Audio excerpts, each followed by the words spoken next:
वारकरी निवासला आज भेट दिली आपण। आज आमचं इथे पापविमोचनेश्वर मंदिर जे आहे त्याच्याच बाजूला वारकरी निवास बांधण्यात आलेला आहे ट्रस्टकडून आणि तिथे आम्ही भेट दिली। उद्घाटन सोहळा होता आणि हे मंदिर खूप सुंदर आहे, शांत एक प्रसन्न वातावरण असतं नेहमी, तिथे दर्शन घ्यायला आलो।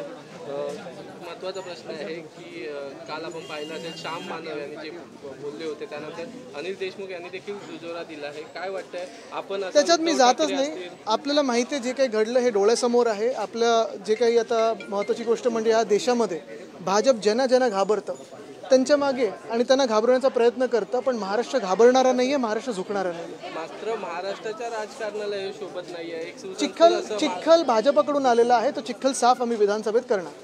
काल रात्रीपासून मुसळधार पाऊस पडतोय, मुंबईत बऱ्याच ठिकाणी पाणी देखील साचलेलं आहे।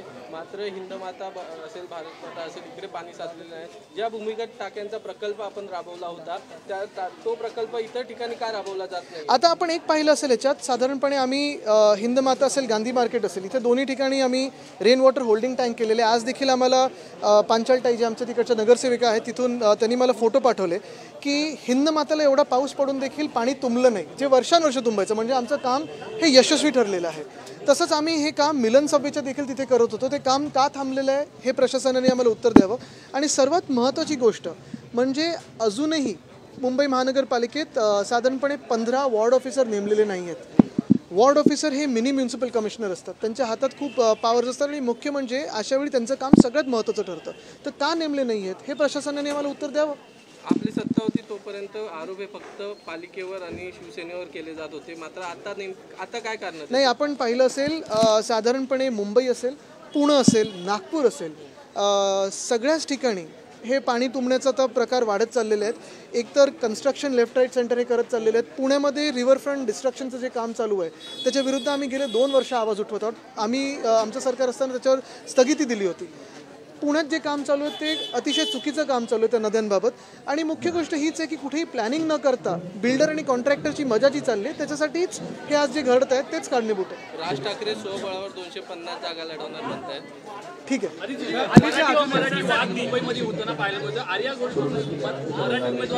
मी तुम्हाला पुन्हा एकदा विचारीन की हा वाद जो आहे, हा चिखल जो आहे तो भाजपच्याच काळात का आला?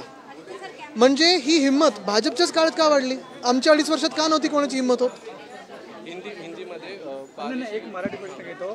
प्रकाश आंबेडकरांनी सुद्धा एक जी यात्रा आहे ती काढलेली आपल्याला पाहायला मिळते। मराठा आंदोलनासाठी जरांगी किंवा हाकेनंतर आता मला वाटतं मी कोणावरही आता टिप्पणी करणार नाही। सगळ्यांना त्यांचा अधिकार आहे राजकीय यात्रा काढण्याचा। महत्त्वाची गोष्ट हीच आहे की आज महाराष्ट्राची आपण परिस्थिती पाहत आहोत। भाजपाने ह्या राज्यामध्ये अनेकांवर बदनामीचे पूर्ण प्रकार केले, घाणेरडे आरोप केलेले आहेत, त्यांना आत टाकण्याचा प्रयत्न केला। मग आमचे संजय राऊत साहेब असतील, अनिल देशमुखजी असतील, सूरज चव्हाण असतील, सगळेच। पुढेही जाऊन आपण पाहिलं असेल या महाराष्ट्रामध्ये गेल्या 2 वर्षात कर आपण जास्तीत जास्त या देशातला भरतो महाराष्ट्र म्हणून, तरी देखील उद्योग सगळे गुजरातला, कॉन्ट्रॅक्ट सगळे गुजराती लॉबीकडे। आणि मग महाराष्ट्रात काय करायचं तर जातींमध्ये काही तेढ निर्माण करायची, धर्मामध्ये तेढ निर्माण करायची, दंगली घडून आणायचं हे काम जे भाजपचं आहे ते आपण बघतो, जे होतं आहे ते डोळ्यासमोर आहे सगळ्यांच्या।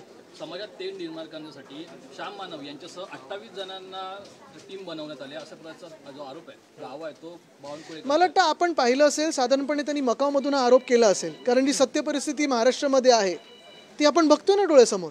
त्याचबरोबर देवेंद्र फडणवीस असं देखील म्हणतायत की या सगळ्या श्याम मानव काय म्हणतात किंवा अनिल देशमुख नेमकं काय म्हणतात याचे सगळे व्हिडिओज क्लिप्स आमच्याकडे आहेत, योग्य वेळ आल्यावर फडणवीस साहेबांनी काय कुठच्या समाजाबद्दल म्हटलेलं आहे हे काढावं। किती दिवसात आरक्षण देणार, किती दिवसात कोणाला आरक्षण देणार, सरकारांना 2 दिवसात 3 दिवसात की काही महिन्यामध्ये आरक्षण देतो, पण आता 2 वर्ष झालीत, एक तरी उद्योग आपल्या राज्यामध्ये आलाय का बरं? हे सगळं झाल्यानंतर सगळी बाजूला भांडणं जरी ठेवली तरी मग आम्हाला सांगा तुम्ही, जो परवाचा अर्थसंकल्प होता म्हणजे महाराष्ट्राचा होता तो गाजर अर्थसंकल्प होता, जो केंद्राचा होता तो आपल्याला भोपळा मिळाला आहे, भोपळा अर्थसंकल्प।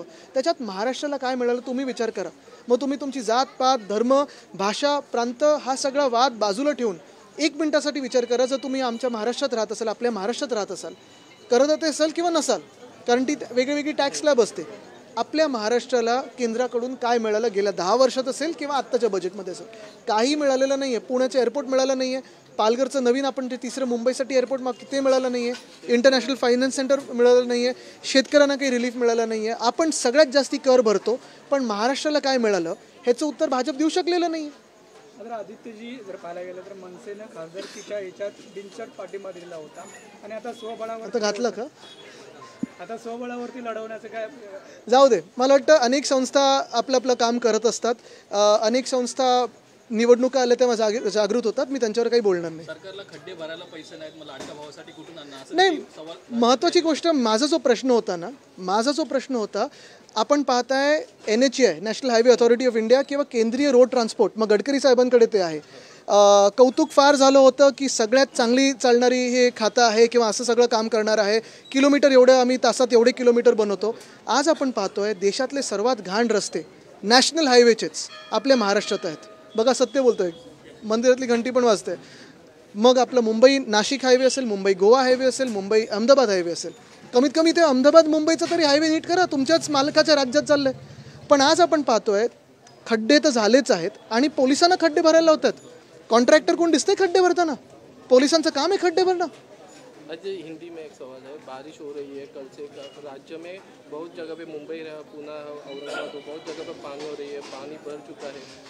खराब नियोजन के हिसाब से अगर आप देखें तो कई जगह वार्ड ऑफिसर नहीं है, चुनाव नहीं हुए तो नगर सेवक नहीं है, और सबसे अहम बात यही है कि जो आज सत्ता में बैठ चुके हैं वो खुद की सत्ता के लिए बैठे हैं, जनता के काम नहीं कर रहे, इसलिए ये हालत हो रही है.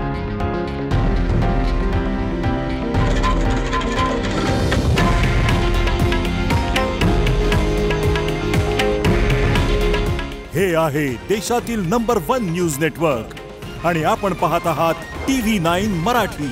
काळजी तुमची, हित महाराष्ट्राचं.